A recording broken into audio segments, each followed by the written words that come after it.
What is up, guys? We're in the shop. I think I'm going to cut some tube off. I don't want to at all. It's not fun. I want to just have it and enjoy it, but I have no choice, you know? This for sure is, both sides are just really steep.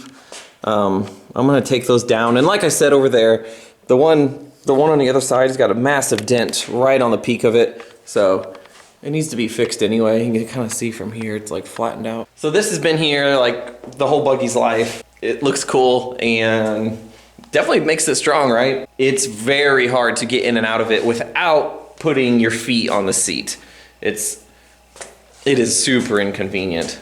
And I hop in and out of my buggies on trails or even at my property constantly. I do a climb and then I hop out real quick so I can watch somebody or spot somebody or whatever it might be. And I don't want to put muddy shoes on the seat, so it just probably needs to go.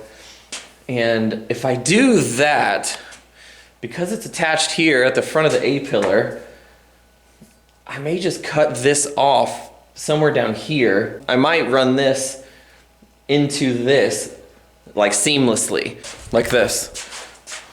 As opposed to the halo being like one piece, it's just an eyebrow that attaches at your A-pillar. And it'll give it a more like streamlined appearance, you know? And trust me when I tell you that if the powder on the roof was perfect, you know, I probably wouldn't want to do any of this, especially if this piece was still left the way it was when Jimmy Smith built it, because this used to be much flatter. It was down here. And I understand, especially if you're racing, you had a big full face, so I get it, and it depends on how tall you are and all that. But and this buggy has been upside down many times, so like the worst part of the buggy is actually the roof. Like a Band-Aid, I'm just gonna start going to town on this poor thing, but it'll be for the better when I'm done. At least I think so. And I'll be able to hop in and out. And I really think, and these door bars will still look really cool, even with this piece not here. I love that buggy. I'm really excited about it. Don't worry, I love you too, but I gotta give some attention to this guy. He literally just holy swing with the save. 15:01 to go in the first.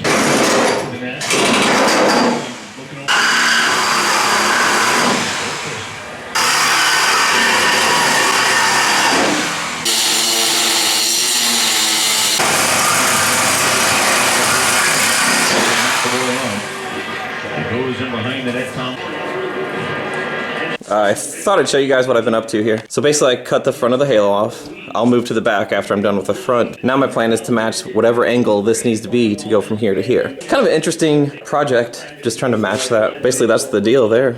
I gotta splice it together with a section of 1.5 inch tube on the inside of each of these ends. And I decided to do the top first and then slide my lower piece of tube down.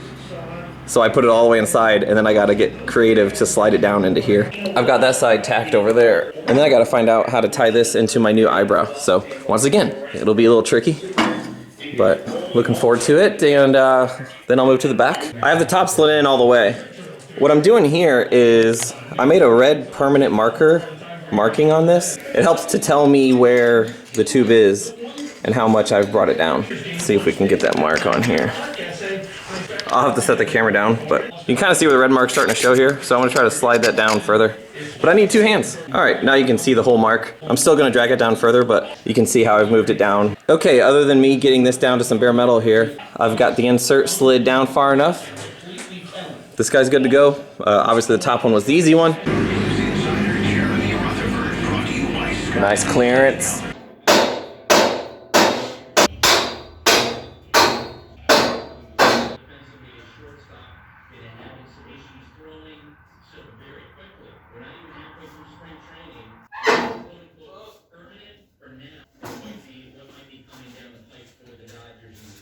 Going to treat the old Lincoln gun to a new nozzle. This one's seen a lot of hours. And we say hello on the Celebrity Live.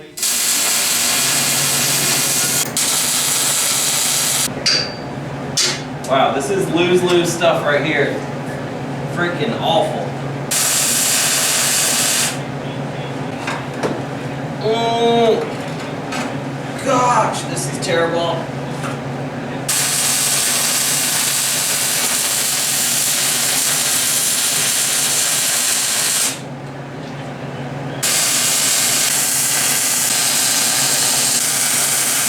What is up? I am currently attempting to lower this buggy down some. Got the old crafty tool here. See if you can see it here. I bought that many moons ago. Use it all the time. Yeah, we got the old cherry picker here, and we got it raised up so I can adjust this. The springs were pretty stiff on this thing. The guy I bought it from told me they were. I've only kind of tinkered around on my property, so I haven't drove it too much, but from what I can tell, yeah, they feel stiff. So yeah, my buggy definitely feels different than this one. We'll see what this does. I don't know. I'm kind of curious. Either way, it's set up pretty high, pretty big belly height. We'll get that down. I'll show you the roof. There it is. I'm gonna try to get it painted tomorrow. It'll be plenty of work taping this off and prepping it and all that. Because when you only do the roof, it's nice because you're not doing a whole buggy, but that means you got to tape off the whole buggy. So I'll have plastic and sheets draped all over it. We'll get this thing cosmetically prettied up to an extent. I'm not to the point where I'm wanting to disassemble this one like all the way down like I've done on some buggies. She's not coming apart yet. I'm gonna keep tinkering with the ride height setup and see what it looks like when I drop it down some. Right now I've got it raised up super high. So don't judge it, it's very sensitive.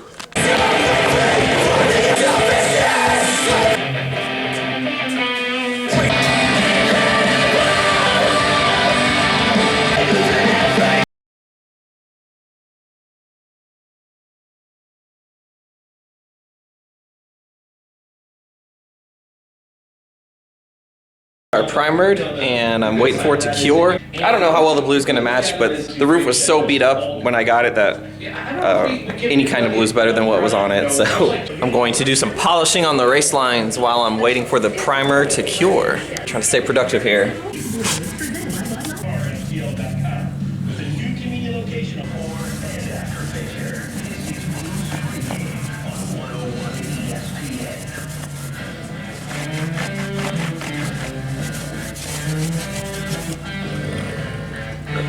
Yeah, definitely noticeable.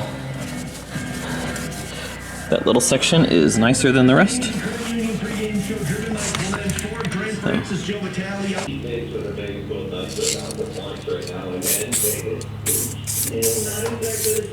So now I've got this clear here, pretty expensive rattle can clear coat. Let it be known, can you guys see my buggy sitting out there?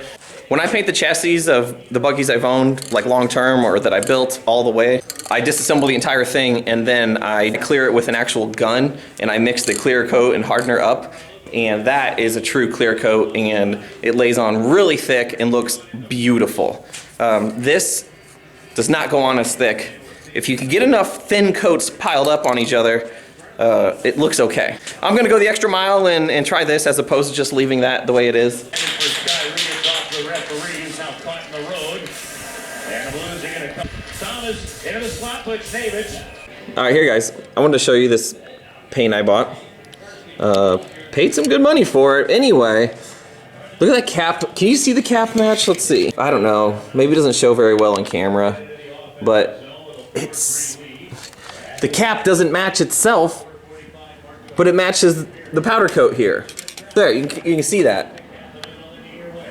So anyways, it's kind of lame. Hey guys, what is up? Got an update here. I got the windshield and the roof all reworked, painted blue, and the reality is I'm unsatisfied. The tone of blue is not the same, but even if it was, I don't know if I'd call it good. Maybe I would, maybe I would. But what you might not see on video is all the chunks and chips of powder that's missing from boulders flying up, all the rolls and flops this thing has done over the years. But, all right, a lot of stuff like this. This really nice floor was put in, but it was put in after the powder coat. So everywhere where they put a tab, it's just the powder coat kind of melted, and the blue tab is a different shade of blue. Although I will say, if that was the only problem, I'm not gonna mess with it, but yeah, it's just a lot of stuff like that. So, kind of is what it is, but, and then they added the triple bypasses later on, and so those are a different shade of blue. You've got all those imperfections. It is a rock bouncer, so you're gonna have some of that, but I love a good clean rock bouncer. And then like this, I don't know I don't know what's going on here. There are some stickers here at some point, and then I don't know, but it's definitely not beautiful powder anymore. So between all the chips and chunks missing and the different shades of blue, I'm just going to make it all one color of blue again. That means a lot of disassembly. And I think we'll go engine cage black. The chassis will be this color of blue. I don't know if it's coming up true on camera or not, but it's a pretty cool color. And I may eliminate the bypasses on the front, kind of clean it up, but not just for that reason. This type of buggy probably doesn't have to have them. You can see the angle which these are mounted at. So we're at ride height. So at ride height, ideally your shock is parallel with your tabs, or pretty close to it, but you can see how close it is to rubbing there.